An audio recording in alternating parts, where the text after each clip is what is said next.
रामचरण की नई film game changer का ट्रेलर एक कहानी की झलक देता है जो ताकत, सियासत, करप्शन और इंसाफ के गिर्द घूमती है। इस फिल्म को शंकर ने डायरेक्ट किया है जो बड़े बजट और मजबूत कहानी के लिए जाने जाते हैं। लेकिन सवाल यह है कि क्या ये फिल्म वाकई गेम बदलने वाली है या ये महज एक और फिल्मी फार्मूला है। ट्रेलर की शुरुआत एक ऐसे देहाती मंजर से होती है जहां पर एक किसान अपनी जमीन पर ट्रैक्टर चला रहा है और पीछे जानवरों के साथ एक पुरसकून जिंदगी का मंजर दिखाया गया है। ये सीन हमें इंडियन मुआशरत की असल बुनियाद यानी ज़राअत की याद दिलाता है। लेकिन जैसे ही सीन आगे बढ़ता है कहानी तेजी से सियासत के पेचो खम में उलझ जाती है। फिर मंजर सीन चेंज होता है, हमें एक ऐसा मंजर गुंडागर्दी के खिलाफ लड़ रहा है लेकिन फिर वो एक सियासतदान बन जाते हैं जो अवाम की उम्मीदों का महवर है।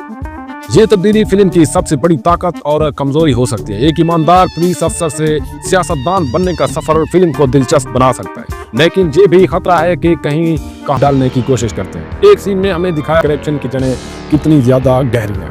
रामचरण जब सियासत में कदम रखते हैं तो आवाम की हिमायत हासिल करने के लिए जलसे करते हैं, तकरीरें करते हैं और लोगों को अपने नजरियात से मुतासिर करने की कोशिश करते हैं।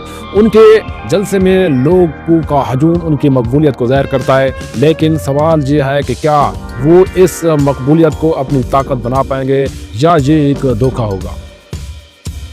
ट्रेलर के अंदर हमें एक और चीज़ जो दिलचस्प दिखाई गया है, रामचरण के मुखालिफिन उनके खिलाफ साजिशें करते हैं, हमें बुलडोज़र और बम धम के नज़रियात को ख़त्म करने के लिए हर हद तक जा सकते हैं। रामचरण की आंखों में गुस्सा और दर्द छलकता है। वो अपनी जाती जिंदगी में भी ज्यादा नुकसान उठाते हैं और यही नुकसान उन्हें इंतकाम की राह पर ले जाता है। एक सीन में दिखाया गया है कि उनके घर को जला दिया गया है और उनकी माँ उस आग की लपेट में आ गई। ये मंजर देखकर रामचरण का दिल दर्द से भर जाता है और वो अपनी जिद्दोजहद को एक नई शिद्दत से शुरू करते हैं। जबकि फिल्म का क्लाइमेक्स उस वक्त आता है जब रामचरण अपने मुखालिफिन के खिलाफ खुलकर खड़े होते हैं। वो असम्बली के अंदर लड़ते हैं, जलसों में अपने ख्यालात का इजहार करते हैं और आवाम के सामने वादे करते हैं कि वो करप्शन और गुंडागर्दी को ख़त्म करेंगे।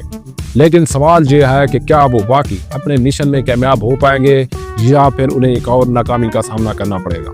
जबकि ट्रेलर में हमें ये भी इशारा देता है कि रामचरण की कामयाबी सिर्फ एक सियासी कामयाबी नहीं होगी बल्कि एक समाजी इनकलाब का आगाज होगी। वो अपने मुखालिफिन को शिकस्त देते हैं और फिल्म रही तो ये नाज़रीन को मायूस कर सकते हैं, लेकिन अगर ये सियासत, करप्शन और अवामी जिद्दोजहद को हकीकत पसंदाना अंदाज में पेश करेगी तो ये वाकई गेम बदल सकती है।